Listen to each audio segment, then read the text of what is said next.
And good afternoon, everyone. Thank you for joining us today. I'm Randy Patfield. I'm the director here at the Pennsylvania Emergency Management Agency, and I'm joined today by my colleagues from PennDOT, Pennsylvania State Police, and the Turnpike Commission to discuss preparations for the upcoming winter storm. As our teams here at the agency continue to work with our state agency and county partners to adjust plans for the event, we know that this storm has the potential to have major impacts across the Commonwealth, not just during the storm, but for days afterward, due to the Arctic cold that will set in and the dangerously low temperatures and wind chills.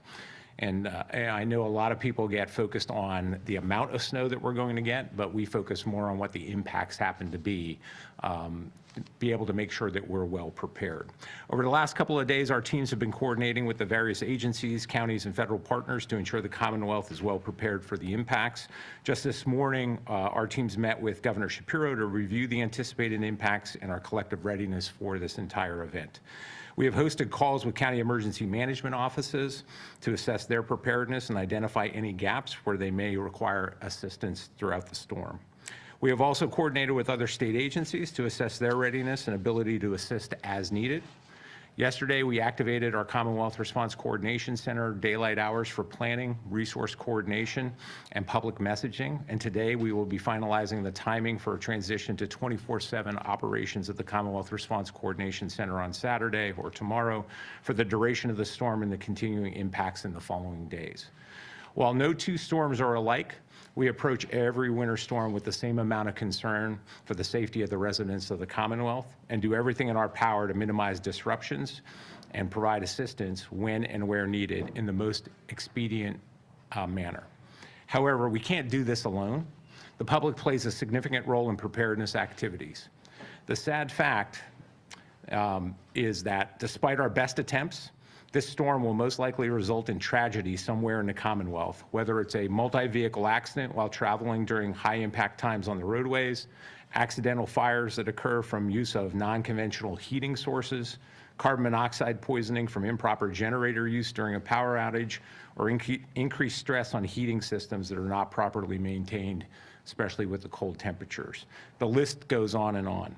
While it's easy to become fatigued with the amount of messaging on these types of events, it's critical that the public do their part to be prepared not only for themselves and families, but also to assist neighbors in their communities during and after this impactful winter storm. Little things like families, once they dig out and assist their neighbors and check on family members and neighbors to make sure they're okay. It's like identifying your local fire hydrant and being able to dig it out so the fire companies have access to that if there's a fire in the community. I urge every Pennsylvanian to maintain their vigilance throughout the storm and the days that follow, monitor trusted media outlets for updates, and take appropriate steps to stay safe throughout the event. If anyone has questions on what to do or how to prepare for situations we're about to face, we urge them to visit the ReadyPA website at ready.pa.gov. There, they will find information and helpful tips, including checklists for what to include in your home and emergency car kits and other helpful pieces of information. Now I'd like to turn the podium over to Secretary Mike Carroll from PennDOT to discuss their preparations. Thanks, Director Patfield. I'm Mike Carroll, the PennDOT Secretary. I'd like to thank the other agencies here today for their collaboration and work as we head into this weekend. This weekend, we are expecting the most significant statewide winter storm in several years, and we are mobilizing our PennDOT teams around the state to respond. We are already pre-treating roads in anticipation of the storm, and we will be working around the clock to keep our roads safe and passable. However, we're expecting snow to be falling at rates of 1 to 2 inches per hour during the height of the storm, which poses the real challenge for our plowing operations. For us, rate of snowfall is as important as the amount of overall snow. Please remember that while snow is falling, roads will not be completely clear of snow and ice. Starting at midnight Saturday into Sunday, we will be implementing a Tier 4 vehicle restriction on the entire interstate network and on the Pennsylvania Turnpike and all of its extensions, along with other major roadways in Pennsylvania. And of course, a Tier 4 restriction means no commercial vehicles are permitted starting again Saturday night at midnight into Sunday. Additionally, all school buses, commercial buses, motor coaches, motorcycles, RVs, motorhomes and passenger vehicles that are towing trailers are not permitted on roadways while the Tier 4 restriction is in place. The decision to implement these restrictions was made with the intention of balancing safety for everyone on the roadway, including commercial drivers. And of course, we will remove the restrictions as soon as conditions warrant. Check 511pa.com for the latest on vehicle restrictions. Again, 511pa.com, a wonderful resource for information during the storm. PennDOT has more than 2,600 plow trucks and rented plow trucks, a full supply of salt, and well over 5,000 workers at our stockpiles across the state in every county ready to respond. And while our PennDOT teams are out in force working to keep roads safe and passable, it truly is critical that you all, the public, avoid travel as much as you can. My preference would be a Sunday stay-home day, watch the NFL games despite the fact that the Eagles and Steelers are not playing, probably a wise move. We always prioritize higher traffic roadways when we plow, and we make sure that we keep those roadways first, foremost safe and passable, and then proceed to the secondary and tertiary roads. We will move equipment before the storm to address specific regional needs, and as the storm unfolds, we'll direct resources, equipment, and manpower to meet specific needs in specific counties. And as I said, 511pa.com is a continuing resource for travel information. Again, if you have to go out, it'd be a smart thing to check PA, 511pa. When the storm leaves our Commonwealth, our mission will continue. As with every storm, we will continue to treat roadways throughout the storm and after the storm with blowing and drifting and other such needs. PennDOT's folks are ready to meet the challenge that's before us. We ask that you be our continued partner in keeping roadways safe, and the best way you can do that is to just stay home. If, and I hope it's not happening, but if you do drive, please be safe. Leave extra space, slow down, safety first for everyone on the roads. I'm thankful for the work that the PennDOT folks will do over the next few days. They're dedicated public servants. They work really hard to meet the needs of Pennsylvanians, and I'm proud of the work that they do. And I'm happy to turn the podium over now to my friend Mark Compton from the Turnpike. Thank you, Secretary Carroll. You know, in our business, we're either planning for winter or we're in winter. And we are ready to put that plan in place starting this weekend. And a key part of that plan has been communication and coordination. And I can tell you, with the leadership of my colleagues behind me, the coordination and communication has been the best it's been in my career here at the Turnpike and with PennDOT. And a key part of that coordination does get to the restrictions that Secretary Carroll had spoken to. We ask you to please take those restrictions very, very seriously. Because with the different data points we have around weather, with the data points we have around where traffic is moving, we put those restrictions on and when they're needed. And as the Secretary said, we will pull them off when they are not needed. These restrictions aren't about the quality of the driver. These restrictions are about the amount of time it takes for us to clear an incident on one of these roadways. We ask you to please adhere to these restrictions. We understand this isn't going to be blizzard-like conditions. This is going to be blizzard conditions when you're talking about the amount of snowfall that's going to happen during the day Sunday. So we ask you please to adhere to these restrictions and know that your partners here will be ready, and we will be attacking the storm with all force. But we need you to do your part, and a key part of that is staying off the roads, especially whenever the restrictions are in place. If you do that, that'll enable our crews to get out there safer, to clear the road and get you back to moving commerce and yourselves in a quicker manner based on the fact that we were able to clear it quicker. So please do your part so we can do ours. Thank you very much. It's now my pleasure to introduce to you our partner with State Police, Colonel George Bivens. Thank you, sir. Good afternoon, everyone. Thank you for joining us and raising awareness about this important safety message as we prepare for potentially hazardous winter conditions. The Pennsylvania State Police urges all drivers to use patience and caution when driving in winter weather. By all available forecasts, this is a significant winter storm and should be treated as such. If you don't need to be on the roads, please stay home. If travel is unavoidable, we ask that you be especially careful and keep these important traffic laws pardon me, in mind. First, slow down. Police can issue citations for driving too fast for conditions, even if you are traveling below the posted speed limit. Winter weather creates hazards that necessitate reduced speeds. Clear your vehicle. State law requires drivers to maintain a full, unobstructed view of the road. Snow and ice must be removed from the windshield and all windows. Police may issue a citation if your visibility is obstructed. Drivers must remove snow and ice from the hood, trunk, and roof of their vehicles. If the accumulated snow or ice poses a threat to people or property, you can receive a citation even if nothing falls from the vehicle. Please give emergency responders space. Pennsylvania's Move Over law requires drivers approaching an emergency response area to safely move one lane away. If merging is not possible, you must slow down. This includes areas where tow trucks are assisting disabled motorists. Also, please turn on your headlights. State law requires headlights to be on whenever windshield wipers are in use due to precipitation such as snow or sleet.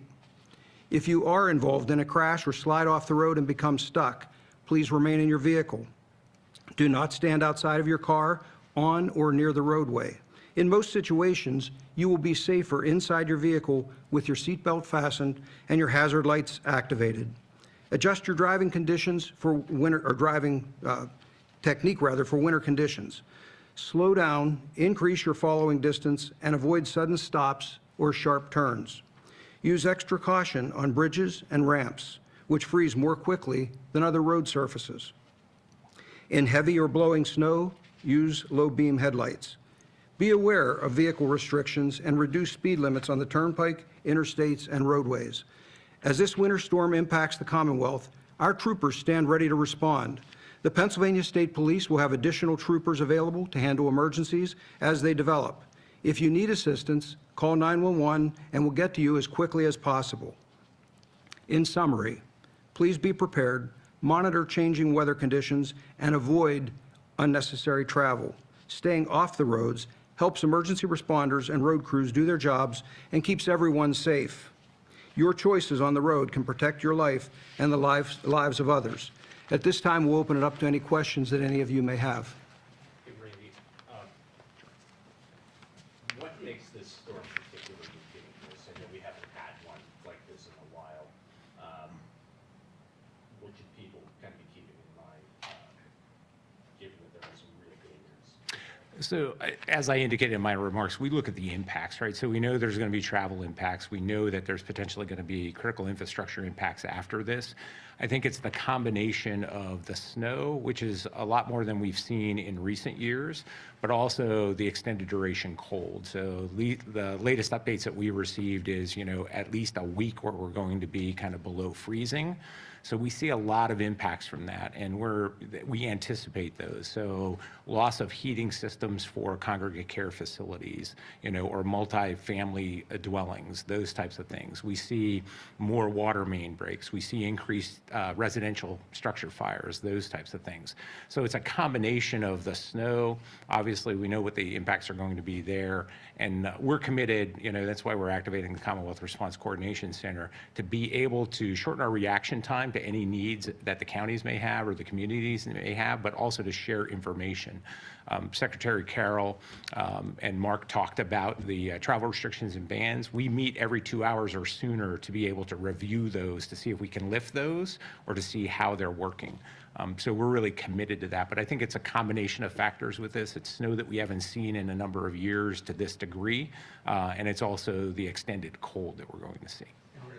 You mentioned how each storm has its own attributes. I guess the last one analogous to this was December 2020. We got, 11 inches or so, and that one changed over to sleet also part of the way through. But then we didn't have the cold that you talked about, including in advance of this one. I'm just wondering whether it's you or Mike or Mark talk about sort of those very specific things about this storm, how that might change how you approach it compared to even another storm with this amount of snow. Sure, I'll turn it over to Mark here, but we look at each storm differently, and there's a lot of information, a lot of data points that we take into consideration that we use to inform our decisions. And ultimately, the forecast is the forecast right up until the precipitation starts, and then we get into nowcasting. So we have a state meteorologist, we work with the National Weather Service offices, we have good weather data that comes in from the roadway weather information system that PennDOT has and the Turnpike has. We take a look at all those data points to kind of adjust what our plans happen to be. So we take a look again at the impacts in totality and then try to prepare for those, because there's, in our business, we talk about, people talk about best practices. There's really no best practices, because if you change one of the variables, right, on the storm or something like that, that completely throws off what our plan should be. And that's why we make sure that we're flexible and can adjust on the fly. But Mark. Yeah, just in terms of like the extreme cold, also in advance of this one, and then kind of the fluffy snow changing over to sleet, anything specific that. So we're in the process now of brining the roadways in anticipation of the storm. So that is already underway, and that will continue through today and into tomorrow. And the forecast doesn't call for ice, at least at this moment, which is really helpful for us. So a snow or snow-sleet combination, there's not much of a nuanced difference there in terms of our response. So ice would be more problematic and raise more concerns, but I'd say we're prepared at this point. Secretary, there's a lot of people who are going to hear this. They're going to say, I understand all of these warnings. I'm still going to drive down to the store to go get something to eat or get something to drink. What do you think you would say to people who maybe aren't taking this as seriously as they might? I'd say that you're putting your life at risk and you're putting others' lives at risk, or you're putting your health at risk and you're putting the health of others at risk. Is it really worth it to go down to the corner store? I realize there's a lot of nuance to this, but can you talk about sort of where PennDOT's responsibility ends and where the responsibility in terms of treating roadways and so forth? Essentially, somebody wakes up Monday and there's a road that's off yet. Whose responsibility was that? So of course there are city and township and borough roads in addition to the PennDOT's and the Turnpike's roadways, and the average person may not know the nuance of all of that. But I would offer that the partners that we have in local government do a good job. They will be put to the test, as we will be with this storm. But I have every confidence that they will do a good job. They're not going to have pristine, clear roads during the height of the storm. There's going to be snow on the roadways, on local roadways as well as PennDOT roadways. But they will work hard and they will do their best. And depending on the size of the township, a smaller township would have fewer resources than a city would. But our local partners do a good job. And then does PEMA get involved? If there's somebody who, and our meteorologist tells us there's maybe a better than average chance with this one of people, of it being, especially if you're sort of off a tertiary road, of it taking some time. Does PEMA get involved if there's somebody in a bad situation, but off a road that would be sort of the responsibility of somebody else? The answer to that is it depends. So we're part of a tiered system, right? So every municipality in the Commonwealth has a municipal emergency management coordinator. We work with the counties, obviously, in the county emergency management offices, but we may get to a point where there's specialized resources that are needed. I can think of an event a number of years ago where there was somebody on the top of a mountain and they had called 911 and they didn't have the resources to get there. So that came to us and we work with the team to try to figure out what are the best resources, reach out, talk to the National Guard to see what they have, see what other state agencies have to be able to provide that resource, even taking a look at aviation resources, things like that. So it just depends. If it can be coordinated and handled at the local level or the county level, we may never get involved with that. But if it's beyond their capability, it will come to us. And then we'll work it with, a team of experts to be able to figure out what the courses of action happen to be and pick the best course of action. We have some state governors that are kind of declaring already declaring emergency state wherever they're at. Maybe go into some of the choices for why Pennsylvania hasn't done that, but where we're kind of at in that. Sure, that's a great question. So that has been something that we take a look at all throughout. We have our teams actually taking a look at that based on this morning's forecast. There'll be some more information coming out later today regarding that. But that's a tool that we have in our toolbox to be able to use it. And we usually wait to make that decision a little closer to the event to be able to refine the forecast. So we've been taking a look at the forecast for the last number of days and kind of refining our plans. And we're also taking a look at the authorities under a state proclamation and whether that would be beneficial to us. So that was a discussion with the governor this morning. What would change if we did get a emergency declaration statewide? I guess what resources would that add? So that provides some additional authorities. Predominantly, it's funding to be able to support state agency response, right? So we have state agencies that are going to be involved in the response. We'll be activating the Commonwealth Response Coordination Center. We'll be bringing other state agency representatives in. So it would be anything that we would need to be able to respond to the storm. But it's also certain other authorities that the governor may have under the disaster proclamation. It just depends on what we would need. Some of the things on the transportation side, we take a look at hours of service waivers, those types of things that we may need for fuel delivery. So there's not one specific thing. You know, we take a look at what we need based on the impacts of the event. How, have you heard from the federal government at all about this? Have they offered any resources or gotten involved? We have actually. So we were on, in fact, right before I came down here, we're on a coordination call with the National Response Coordination Center and FEMA, and the FEMA regions were on it as well. We had a FEMA region coordination call earlier this morning, director's call. We had a call yesterday. I believe the DHS secretary did reach out to make contact with the governor as well. So the federal government has been, willing to be able to provide resources, anything that we need at this point in time. The one good thing about Pennsylvania and the Commonwealth is we're pretty robust when it comes to resources. We've seen winter weather before. We have good plans in place. As Secretary Carroll alluded, a lot of really good people out there to be able to maintain the roads. But it doesn't mean it's going to, or that we're going to be able to keep it within our capabilities. If it does exceed our capabilities, we have a process in place to request assistance. Back to Karen's question about sort of some of the differences between Pennsylvania and maybe other states. Pennsylvania aims for safe and passable roads, and other states have clear road policies. Is there a practical difference between that in terms of how whether it's PennDOT or Turnpike or others approach? I'll turn that over to our transportation partners. I'll follow me on this one. So it's worth reminding folks, the PennDOT has 44,000 miles of roadway, so it's an impossible assignment for them to be bare and clear during the entire storm. So we have the 511 PA lets folks see where the plow trucks have been, how recently the road has been cleared. We do our level best to keep the roads passable, again, focusing on the interstate and the high-volume roadways first, and then moving down from there. So it's, as I stated during the event, the rate of snowfall for us is the challenge. A rate of an inch or more per hour presents a much more challenging environment for us than a rate of snow less than an inch an hour. So and so we reconcile the available resources we have with the network that we have, and that results in what I would consider to be a very responsible response to the storm. And I know the Turnpike is a different plan because they have different resources. Mark? Yeah, I think as Randy stated, there has to be a different approach for each storm. And that's definitely the case with this, and that's why the coordination and the collaboration is so important. So what I mean by that is our materials that we would use, which is the same material as its salt, reacts differently at 2 degrees, at 12 degrees, at 30 degrees, at minus 12 degrees. So in that, sometimes there is reason to have a little bit of material down, and also a little bit to get traction.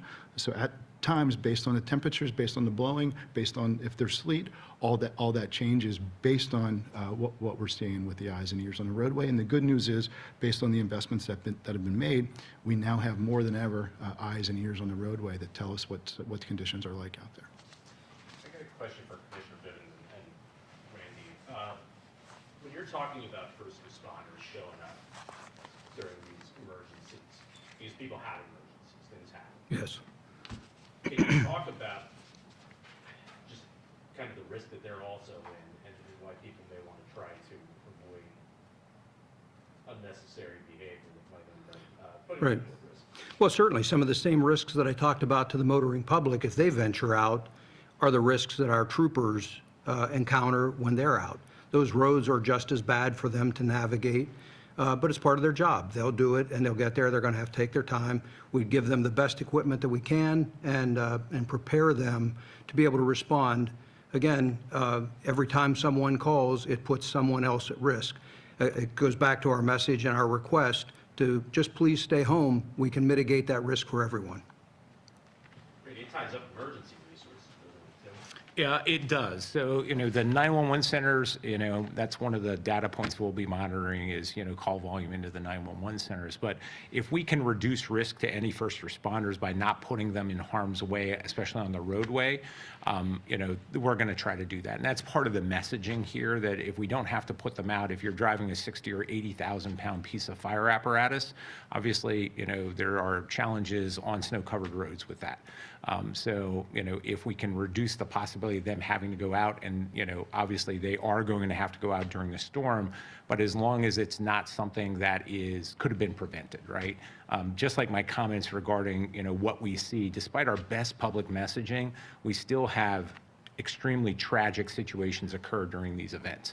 And that's the one thing that we try to focus on, is that we really want to try to prevent these. And part of that is preventing, or lowering risk to emergency responders. If they don't have to go out in these situations because people's cars spun off the road or something else happened or there's a vehicle accident, that reduces their risk.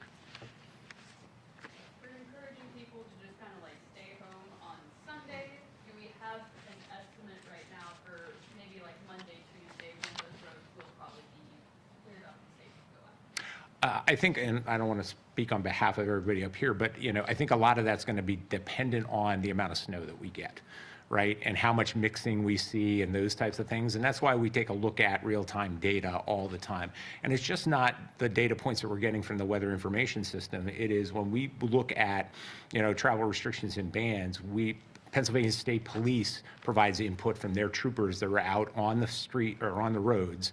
We get reports in from PennDOT and the Turnpike of what they're actually seeing to make sure that the weather data is matching up with what we're thinking is occurring out there. So like I said, we try to take as much data in as we can to make good informed decisions. I think a lot of that is going to depend on how this storm evolves. What have you heard from the power companies? Because I know lines go down, service gets interrupted. If somebody's power goes out, the whole block goes out, the neighborhood goes out. How fast are power companies going to respond if PEMA gets involved and you've got a large number of people affected? We can, again, it depends on the situation. So we have good connectivity through the electrical distribution companies with the PUC. So normally before these events, the PUC will work with their EDCs or electrical distribution companies to do what they believe is a projection on power outages. The good news with this storm, at least right now, is the winds won't be as severe as we've seen with other storms. So we think that there will be less potential for significant power outages. We're guessing there's still going to be, or anticipating there's still going to be localized power outages, but we track those and we track the power outage data. And then if we see situations, we can get on calls with the PUC, the providers, things like that, to kind of work through the problem set. If there's downed trees, if there's telecommunication wires involved, those types of things, and work that complex problem set to be able to get a resolve to that. But with this storm right now, we're going to see some moderate winds, but not to the degree that we have in the past. So I think we'll see less power outages, and we're hopeful that that is going to be the case.